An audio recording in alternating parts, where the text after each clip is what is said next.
আসসালামু আলাইকুম। আমি মোহাম্মদ ফজলুল হক, প্রভাষক প্রাণীবিদ্যা, সরকারি সাউথ কলেজ।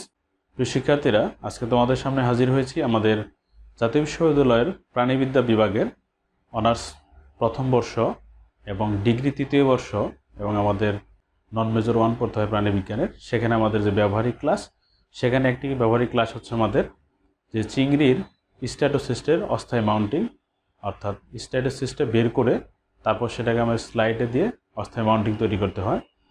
তাহলে আমরা আজকে এই চিংড়ি স্ট্যাটোসিস্ট কীভাবে বের করব এবং বের করে অস্থায়ী মাউন্টিং করব সেটা আজকে আমরা তোমাদের দেখাবো। যে শুরুতে আমরা একটু স্ট্যাটোস সম্পর্কে জেনে নিই। যে স্ট্যাটোসিস্ট হচ্ছে চিংড়ির যে 19 জোড়া উপাঙ্গ থাকে তার যে প্রথম উপাঙ্গ আর কি অ্যান্টিনিউল, সেই অ্যান্টিনিউলের গোড়ায় আমাদের কক্সার নিচে যে প্রিকক্সা, সেই প্রিকক্সার মধ্যে আমরা দেখব যে একটু কালো বৃন্দের মতো দেখা যাচ্ছে একটা, অর্থাৎ দানার মতো।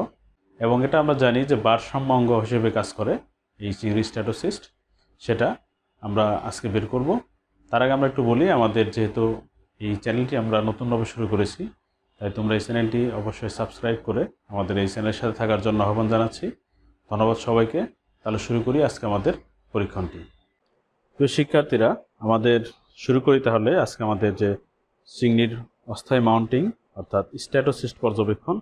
সেজন্য আমাদের শুরুতে যেটা করতে হবে, অর্থাৎ স্ট্যাটোসিস্টটা আমাদের কনফার্ম করতে হবে যে এটা কোথায় অবস্থান।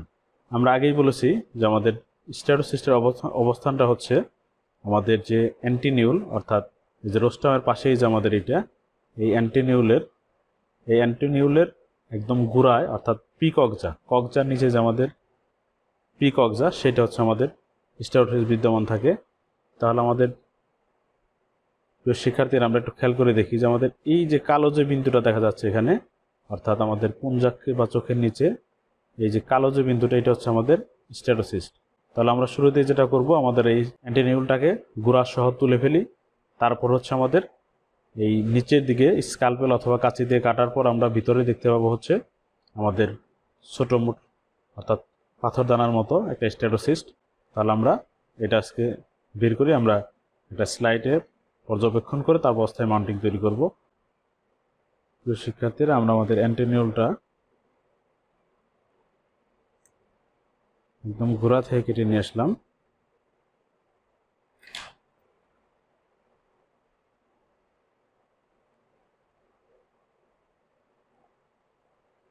এই হচ্ছে আমাদের অ্যান্টিনিউল।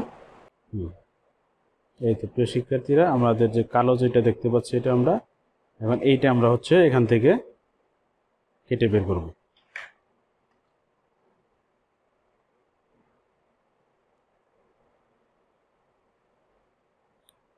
খুব সাবধানে আমরা সাইড দিয়ে একটু কেটে এটাকে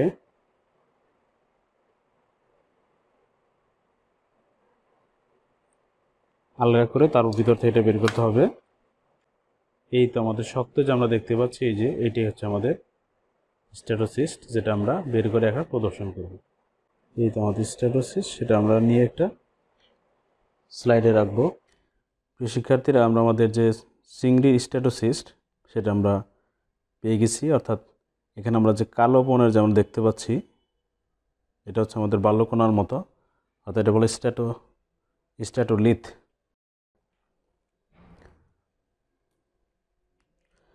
প্রিয় শিক্ষার্থীরা, তাহলে আমরা আমাদের যে চিংড়ির স্ট্যাটোসিস্ট, অর্থাৎ আমাদের যে কক্সার নিচে অর্থাৎ প্রিকক্সায়, সেই প্রিকক্সায় যে আমাদের স্ট্যাটোসিস্ট সেটা আমরা পেয়ে গেছি।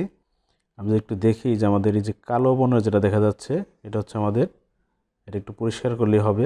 সাইড দিয়ে আমরা যদি কারণ স্ট্যাটোসিস্টের উপরে যে আমাদের কিউটিকল লেয়ারটা থাকে, এই যে কালো বর্ণের, এটা হচ্ছে আমাদের স্ট্যাটোলিথ, এবং তার পাশ দিয়ে যে আমাদের কিউটিকল লেয়ার এবং হচ্ছে নিচের দিক হচ্ছে তাদের যে স্নায়ুসূত্রগুলো, এবং তার ভিতরে কিছু সংবেদী রুম দেখা যায়, সেই রুমগুলো আমরা দেখব।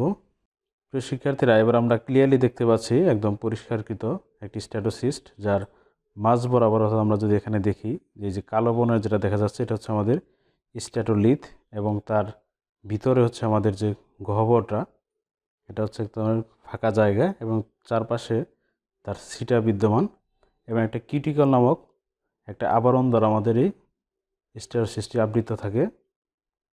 তাই সাবধানে আমাদের এই কিউটিকল লেয়ারটি পরিষ্কার করার পর আমরা এটা দেখতে পাচ্ছি। এবং আমাদের এই চ্যানেলটি যেহেতু আমরা নতুনভাবে শুরু করেছি, তাই তোমরা এই চ্যানেলটি সাবস্ক্রাইব করে অবশ্যই আমাদের এই চ্যানেলের সাথে থাকবে। এবং যদি এই চ্যানেলটি তোমাদের কোনো উপকার এসে থাকে তাহলে অবশ্যই তোমাদের বন্ধুদের মাঝে এটা শেয়ার করবে। সেই আহ্বান জানিয়ে আজকের মতো শেষ করছি। আল্লাহ হাফেজ।